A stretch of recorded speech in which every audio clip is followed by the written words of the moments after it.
In the summer of 1947, a motorcycle rally in a small California town went slightly wrong. A photograph of one drunk rider sitting on a stolen Indian surrounded by empty bottles ran in Life magazine and convinced the rest of America that motorcyclists were a problem that needed a name. The AMA provided one. 99% of motorcyclists, they announced, were law-abiding citizens. The 1% who weren't liked the distinction so much they put it on a patch. If you ride a cruiser, some version of that identity is part of why. Not the outlaw part necessarily, the other part. The part that chose this machine despite what the specifications said, despite what someone at a fuel stop told you about Japanese reliability, despite the mark on the garage floor you have quietly accepted as permanent. That choice connects you to 100 years of riders who made the same decision for the same reason.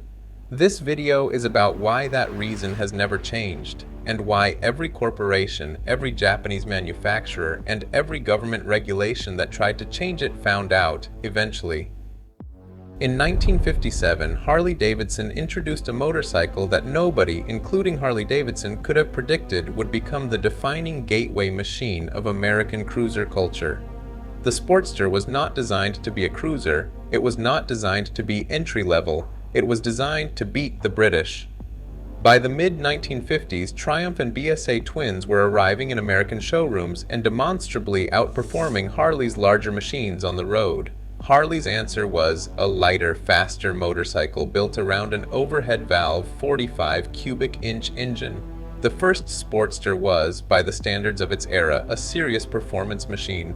But the version that appeared in 1958 is the one worth paying close attention to. The XLCH. The competition hot. Here is something that rarely appears in the standard Sportster history, and it should, because it changes the way you understand what this machine actually was. The XLCH came from the factory without a headlight, without a battery, without lights of any kind.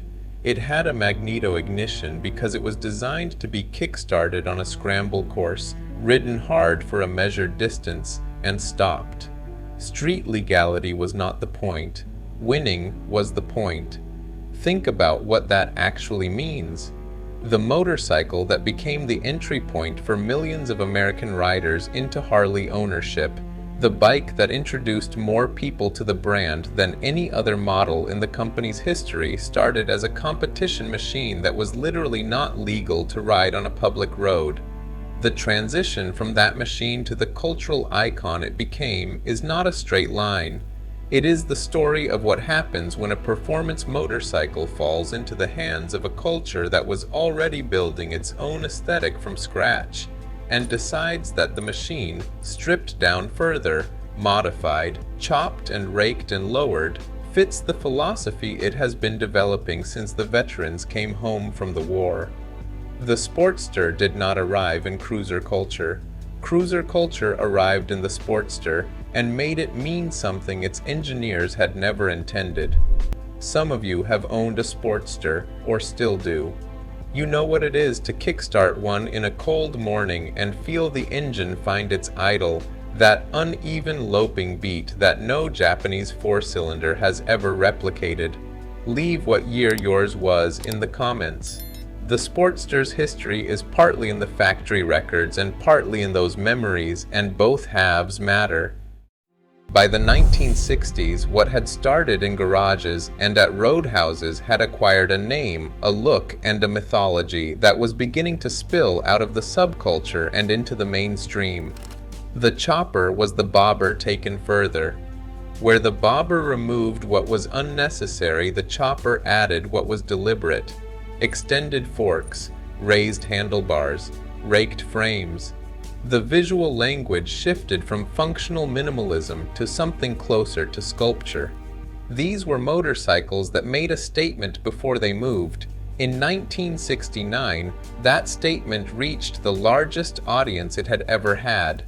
Easy Rider is a film you have probably seen, or at least absorbed by cultural osmosis if you have not. The Captain America chopper that Peter Fonda rode across America was not a production motorcycle. It was a custom build on a Harley frame, extended and raked and painted with the stars and stripes, with an eagle-shaped sissy bar that made it look like something between a vehicle and a monument. Dennis Hopper's machine was its own variation on the same theme. The film did not invent the chopper. The chopper existed before Easy Rider reached a single cinema. What the film did was put the chopper's visual language in front of every American who went to the movies that summer and frame it as the specific symbol of something, not just a modified motorcycle, the rejection of conformity, the last version of American freedom that was still available to a man who did not want to accept the version the country was offering him.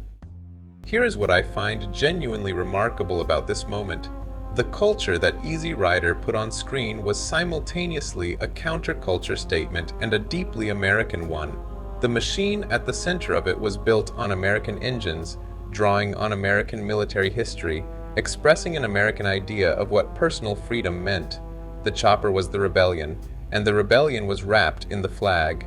That tension between the outlaw identity and the deeply patriotic core of it is something cruiser culture has never fully resolved. It has never needed to. The contradiction is part of the appeal. At the same time that Easy Rider was in cinemas, the British parallel twins that had been outselling Harley in American showrooms were reaching their commercial peak.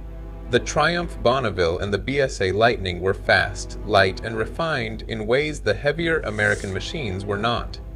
Among riders who prioritized cornering performance above everything else, the British bikes were the rational choice. Chopper riders were not making the rational choice. They never had been. The Chopper rider and the Bonneville rider were not competing for the same identity. One wanted to go around corners quickly.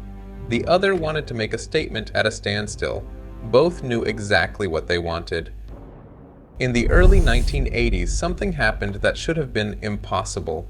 Japanese manufacturers, the same companies that had spent the 1970s building performance motorcycles that dominated every objective category, turned their attention to the American cruiser and began studying it with the same clinical precision they had applied to everything else.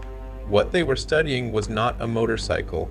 They were studying an aesthetic, a feeling, the specific visual and cultural language that American riders had spent 4 decades developing, and that Harley-Davidson had spent the same 4 decades struggling to build into reliable, profitable hardware. Honda released the Shadow in 1983. Yamaha had the Virago in 1981. Kawasaki's Vulcan followed. These were not American motorcycles. They were Japanese motorcycles designed to look like American motorcycles, and in some objective respects, they were better than the machines they were imitating, more reliable, more consistent in manufacture, less likely to leave a mark on your garage floor. The irony here is almost too clean to be accidental. The American cruiser aesthetic, which had been built on the rejection of what factories told you a motorcycle should be, was now being mass-produced in Japan with Japanese quality control and sold back to the American market at competitive prices. The culture that veterans had created by stripping their own machines was now a product category in a Tokyo design studio. This is the moment that should have ended Harley-Davidson. Harley in the early 1980s was not in a position to absorb that competition. The company had been owned since 1969 by AMF, the American Machine and Foundry Company, a conglomerate that understood leisure equipment and did not understand motorcycles in the detail that motorcycle manufacturing requires. Under AMF, production had been pushed to levels the factories could not sustain with consistent quality. The machines coming off the line were, by the accounts of dealers who received them and riders who bought them, unreliable in ways that were becoming impossible to defend. If you bought a Harley in the late 1970s and early 1980s, you know what this means. The jokes about reliability were not jokes to the people living them. They were accurate descriptions of an ownership experience that the Japanese metric cruisers, arriving clean and tightly assembled from their shipping containers, were making impossible to justify on rational grounds. In 1981, 13 Harley-Davidson executives gathered enough financing to buy the company back from AMF for $81.5 million. They were buying a brand hemorrhaging market share to Japanese competition, operating factories with quality problems that had become an industry joke, and carrying buyout debt at a moment when interest rates were near their historical peak. What they were also buying was the one thing the metric cruiser could not manufacture: 100 years of American history with a name on the tank. Von Beals, who led the buyback and became Harley's chief executive, was not a motorcycle enthusiast in the way the faithful were. He was a manager who understood what the brand represented and who believed, against what the market data suggested, that it could be rebuilt around that representation. What happened next is one of the more precise turnaround stories in American manufacturing history, and it was achieved through a combination of engineering improvement, political maneuvering, and a marketing insight that the Japanese manufacturers, for all their analytical precision, could not replicate. The engineering came first because it had to. The Evolution engine, released in 1984, ran cooler, leaked less, and delivered power more consistently than the shovelhead it replaced. The quality control improvements that accompanied it were real and measurable, and the dealers who had spent years apologizing to customers began, cautiously, to stop apologizing. In 1983, Harley's management petitioned the Reagan administration for tariff protection on large imported motorcycles. The administration agreed. A 45% tariff on Japanese bikes above 700 cubic centimeters gave Harley breathing room it used to fix its factories and develop the machines that would define the next 2 decades. Also, in 1984, Harley released the Softail. The Softail's rear suspension was hidden underneath the frame, designed to look from a distance like a rigid hardtail from the 1940s. It was not a hardtail. A true hardtail is uncomfortable in ways that make long-distance riding an act of endurance rather than enjoyment. The Softail gave the visual identity of the hardtail era with suspension geometry that actually worked. Some purists objected. Some purists always object, but what the Softail represented was a company that had decided to compete on its own terms rather than on the terms the Japanese manufacturers had established. The Japanese could build a more reliable engine. What they could not build was a century of American manufacturing history, the specific cultural weight that attached to the Harley name in a way no metric cruiser could replicate, regardless of its specifications. Honda sold the Shadow as a motorcycle. Harley sold the Sportster as membership. That distinction sounds like marketing language. It was, in fact, a genuine articulation of what Harley's customers were actually buying. You could purchase a Honda Shadow and be perfectly satisfied with the motorcycle. You could not buy your way into the specific identity that a Harley represented, because that identity was not for sale at any price. It came from the culture, and the culture belonged to the riders who had built it over 4 decades in garages and at rallies and on roads that no Japanese market researcher had ever traveled.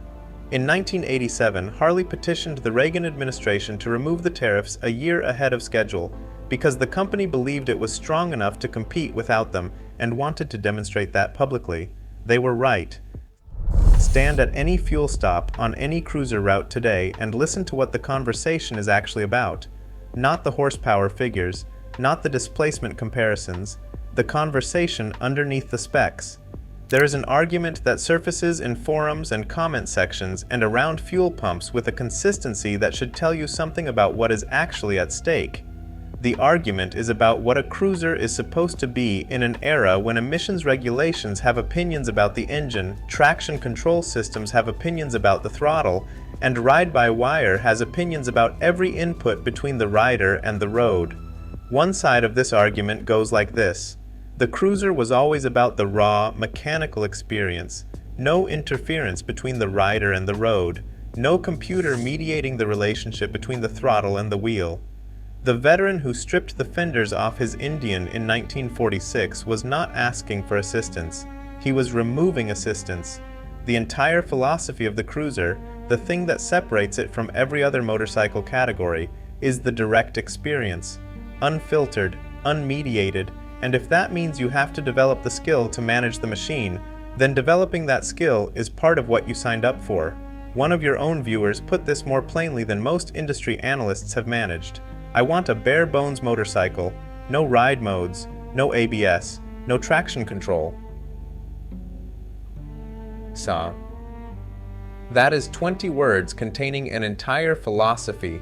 It is the same philosophy the veterans were expressing when they took the fenders off, stated in the language of someone who has watched the modern motorcycle acquire, over the past 2 decades, every kind of electronic mediation that the original cruiser rider was specifically trying to escape. The other side of the argument says the regulations are not optional. Euro 5 and its American equivalents are not preferences, they are law. And a motorcycle manufacturer that cannot meet emission standards does not get to sell motorcycles. Liquid cooling is not a betrayal of the cruiser philosophy. It is the engineering solution that allows the cruiser to continue existing in a regulatory environment that an air-cooled engine cannot satisfy. Both sides are right. That is precisely what makes the argument so persistent. The Harley-Davidson Milwaukee 8, which arrived in 2017, is the machine at the center of this tension. It is a better engine than the twin cam it replaced by almost every measurable standard. It runs cooler, it vibrates less, it produces more power and cleaner emissions. It is also the engine that drew the most intense scrutiny from the purist community because something changed and the purists are not wrong to notice it. A shovelhead does not feel like a Milwaukee 8. That difference is not just mechanical. It is the difference between a machine that demands something of you and a machine that has been optimized to demand less. Whether demanding less is progress depends entirely on what you believe a cruiser is for. Here is what I find genuinely interesting about that question. It is not new. The same argument happened when electric starters replaced kickstarts, when hydraulic brakes replaced mechanical ones, when the factory began offering wind protection that the bobber riders would have removed on principle. At every stage, the purists argued that something essential was being lost. At every stage, the culture absorbed the change and the argument moved forward to the next one. The cruiser has always been the argument as much as it has been the machine. A century of cruiser culture traced cleanly produces a line that runs from a veteran's garage in 1946 to every rally, every custom show, every forum argument and roadside conversation happening today. The machine changed at every point along that line. Bobbers became choppers, choppers became factory customs became metric cruisers and then became the subject of a tariff petition that saved the only company that could have anchored the category. The engine changed 4 times by any honest count.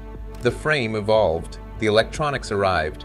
The argument about the electronics is still running and will be running in 5 years and probably in 20. What did not change is the thing underneath all of it. The cruiser was always the machine that the rider defined rather than the machine the factory delivered. The veteran in the garage in 1946 was making that statement with a wrench. The chopper builders of the 1970s were making it with a torch and a rake kit. The riders posting tonight about ABS and ride modes are making the same statement in a comment section. The form changes, the conviction does not. Here is the payoff to everything this story has been building toward. The cruiser survived AMF and Japanese competition and regulatory pressure and the near bankruptcy of the only company that could have anchored it. Not because it was the fastest motorcycle or the most reliable or the best value. It survived because it was the only motorcycle category specifically and explicitly organized around the rejection of what other people thought you should ride. That is an idea with extraordinary staying power. You cannot out-engineer it because it is not an engineering position. You cannot out-market it because the moment it becomes purely a marketing position, the people who hold it most deeply simply move to somewhere that marketing has not yet reached. Honda found this out in 1983. What Harley understood that Honda did not is that you cannot manufacture authenticity. You can only inherit it, maintain it, and occasionally, at considerable cost, almost lose it. The Sportster XLCH that came from the factory without headlights in 1958 is the same machine, spiritually, as the stripped bobber from 1946. And both of them are the same machine as the one your reader is describing when he says, no ride modes, no ABS, no traction control. All of them are saying the same thing. This machine is mine, not yours, not the factory's, not the regulators. That has been the only message for 100 years. Walk into Sturgis in August and what you are looking at is the largest annual gathering of a single motorcycle culture anywhere on Earth. 500,000 people, more in the bigger years. A gathering that began in 1938 with 9 riders racing oval tracks in a small South Dakota town, organized by a man named Clarence Howell, who ran an Indian dealership and wanted something for the local riding club to do on a summer weekend. Howell could not have predicted what it became. Nobody could have. You do not plan for what happens when a culture finds a machine that fits it perfectly and holds on to that machine for 80 years. What you see at Sturgis now is the full century of this story, present all at once. The vintage bobbers that look like what those veterans were building in the 1940s, preserved and restored and ridden by people who were not born when the originals were stripped. The choppers from the 1970s, maintained by riders who were there and by younger riders who found them in sheds and understood immediately what they were looking at. The factory customs and the metric cruisers and the Milwaukee 8s and the debate, always the debate, about what belongs and what does not. And underneath all of it, in every conversation about what a real cruiser is and who has the right to call themselves part of this culture, the same argument that has been running since the first fender came off the first Indian. The factory does not get to decide what this machine is. Close your eyes. Hear the specific sound of a big twin at idle in a parking lot on a warm evening. That uneven, loping beat that is nothing like the mechanical precision of a Japanese 4-cylinder. Feel the heat that comes off an air-cooled engine in traffic. Not uncomfortable exactly. Present. The kind of heat that reminds you that combustion is happening a few inches from your leg, and you are in direct relationship with it. Smell the oil and the exhaust and the rubber and whatever the rider next to you put on his leather this morning. Open your eyes. That is not a sensory experience that exists by accident. It was built deliberately across 100 years by people who believed that the machine you ride should feel like something, should demand something, should refuse to pretend that riding it is the same as sitting in a climate-controlled car with a screen between you and the road. Some of what built that experience is under pressure. The regulations will see to that, not out of malice, but out of the same mathematical necessity that ended the two-stroke. The air-cooled engine at idle in traffic is also, by any honest accounting, a relatively inefficient combustion device in an era that has strong opinions about efficiency. What will not come under pressure is the conviction underneath it. You do not ride a cruiser because it is the fastest available option. You ride it because the fastest available option is not the point. The point is the machine, the road, and the complete absence of anything between them that someone else installed without your permission. If you have ever stripped something off a motorcycle to get closer to that feeling, or added something to make it yours rather than the factory's, or simply looked at 2 bikes with identical specifications and chosen the one that felt more honest, leave it in the comments. The history of the cruiser is not in the museums. It is in every modification made in a garage at midnight by someone who decided the factory had gotten it slightly wrong, and then made it right. Subscribe before you leave. The people who know this history because they lived part of it are still out there and still talking. Find them while you can.